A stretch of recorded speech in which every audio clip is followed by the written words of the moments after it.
চক্রা ধাম যাকে বলা হয়। ধাম আচ্ছা, কি করে হলো? দাপর যুগে কুরুক্ষেত্রের যুদ্ধে কৃষ্ণ রথের চাকা তুলে বিশ্বকে মারতে যায়। হ্যাঁ, বিশ্ব বলে একই প্রভু, তুমি ধর্মযুদ্ধে অস্ত্র ধরবে না বলেছিলে, হ্যাঁ। আর তুমি অস্ত্র ধরে যাকে মারবে সে যত বড় যোদ্ধা হোক তোমার হাতে মারা যাবে। হ্যাঁ। তাহলে আমার মা গঙ্গা দেবী যে আমাকে ইচ্ছা মৃত্যু দান করেছিল, হ্যাঁ। যার বলে অর্জুন পরাস্ত করতে পারছে না, আচ্ছা, আর সেই আক্রোশে তুমি রথের চাকা তুলে আমায় মারতে আসছো। তুমি তো বলেছিলে যে ধর্মযুদ্ধে অস্ত্র ধরবো না, হ্যাঁ। এই তো প্রভু অস্ত্র ধরলা।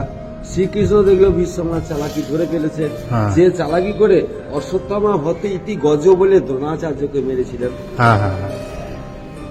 তো দেখলো আমার চালাকি যখন ধরে ফেলেছে আর হলো না, রথের চাকাকে ছেড়ে দেয়। চাকা বলে কি প্রভু, কত ভাগ্য নিয়ে উঠলাম তোমার হাতে, একটা সেবা কাজে লাগবো বলে তা আমাকে এখানে ছেড়ে দিচ্ছে, আমার কি গতি হবে?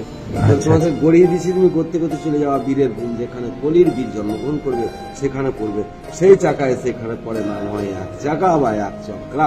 বাহ। পরে নিত্যানন্দের সন্তান বীরচন্দ্র, তার নাম অনুসারে বর্তমানে গ্রামটার নাম হয় বীরচন্দ্রপুর। কিন্তু বাহিরে গেলে যেমন বৃন্দাবন, নবদ্বীপ, হ্যাঁ, পুরীধাম গেলে যদি বলা হয় বীরচন্দ্রপুর থেকে আসছি, তারা কিছুই বুঝতে পারবে না। যদি বলা হয় এক চক্রা থেকে আসছি, তখন বলবো ও নিতাই জন্মস্থান, এটা নিত্যানন্দের জন্মস্থান। বাহ।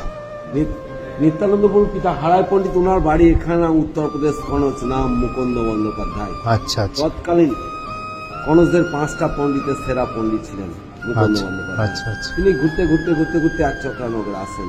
আচ্ছা, এখানে এসে তিনি খুব দুঃখিত, তিনি ছিলেন শৈব উপাসক, কাশী বাবা বিশ্বনাথ সেবা করতেন। হ্যাঁ, হ্যাঁ। এখানে শিবনাথ দেখতে পেয়ে এই একটা ভান্ডির বনের সেই দাপড়ের এই বট গাছটাই আছে, আর সব লুপ্ত। এই বট গাছটা মানে এই দাপর যুগের, এই বট গাছটি দাপর যুগের বট গাছ। কোন জায়গাটা আছে? ওই নিচের গোড়াতেই আছে। মানে এখানে কি মহাদেবের শিবলিঙ্গ স্থাপন করা? হ্যাঁ, মানে এটা কি দাপর যুগের বট গাছ? একদম। বাহ বাহ, বন্ধুরা আপনারা দেখতে পাচ্ছেন দাপর যুগের বট গাছ হ্যাঁ। এখনো কিন্তু। তার ছালট আছে একটা পুরো এরকম ছাল, আমরা ছোট থেকেই দেখছি সেই ছালটা ওই রকমই আছে। বাহ। হ্যাঁ, তারপর এর একটা শালগ্রাম শিলা আছে। হ্যাঁ, যেমন ঘরের মধ্যে বয়স্ক বৃদ্ধ হয়ে গেলে তাকে সবাই দেখাশোনা করে না, তো বাবা এক গ্লাস জল দাও তো, আসেই চলে যায়। আর জোয়ান ছিলা, চাকরি ছিলা, তাকে যদি বলে, সে যদি বলে বাবা এক গ্লাস জল দাও তো, 5 জন জল এনে গ্লাস এনে ধরবে। হ্যাঁ, তেমনি জোয়ান ছেলে হচ্ছে জগন্নাথ, বাঁকড়ায়, নিতাই, আর হচ্ছে বুড়ো বাবা আচ্ছা, গাছের গোড়ায় পড়ে আছে শালগ্রাম আর শিলা। এই মন্দিরটা একটু বলে দাও। এই মন্দিরটা নিত্যানন্দ প্রভু কিন্তু কেটে দিলে গোড়া। বেশ, এই মন্দিরের কথা বলছে। এই মন্দিরটা নিত্যানন্দ প্রভু পুরীধাম গিয়েছিল, পুরী থেকে ঘুরে এলে মা পদ্মা দেবী জগন্নাথ দর্শন করতে চেয়েছিলেন। নিত্যানন্দ প্রভু বললেন, মা পুরীধাম তো অনেক দূর, নদী নালা, বন জঙ্গল, পাহাড় পর্বত আছে, হ্যাঁ। অত যাওয়া সম্ভব না, কাজ করো ভান্ডির বন চলো, ওই ভান্ডির বনে তোমাদেরকে জগন্নাথ দর্শন করা। মানে ওই যে জগন্নাথ নিয়ে আসার পর নিত্যানন্দ প্রভু ভাই গৌরাঙ্গ সুন্দরকে আহ্বান করলে, গৌরাঙ্গ সুন্দর স্বয়ং এখানে এসে প্রকট হলেন, জগন্নাথ রূপ ধারণ করলেন। যার জন্য বলছে যেই গৌর সেই কৃষ্ণ সেই জগন্নাথ। বাহ।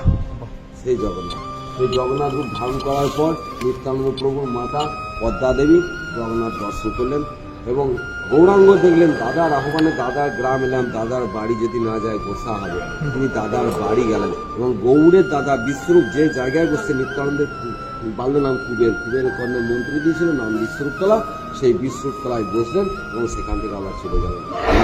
ওখানে দেখবেন নিত্যানন্দ, ওখানে লেখা আছে শ্রী শ্রী চৈতন্য দেব এই গাছটা করে এসে বসেছিল বিশ্বরূপতলাতে, নিতাই বাড়ি। হ্যাঁ, নিতাই বাড়ি ঢুকে যাওয়া, সামনে বাঁ দিকে নিত্যানন্দ কুণ্ড, মায়ে ঘুরে যাওয়া, দেখবা হারাই পণ্ডিত ভবন, পাশে সেই হারাই পণ্ডিত, সেই বিশ্বতলাতে ওইখানটাতে লেখা আছে, দেখবা শ্রী শ্রী খুব সুন্দর, খুব সুন্দর, খুব সুন্দর। এটা সেই। যাক, অনেক অনেক ধন্যবাদ প্রভু আপনাকে।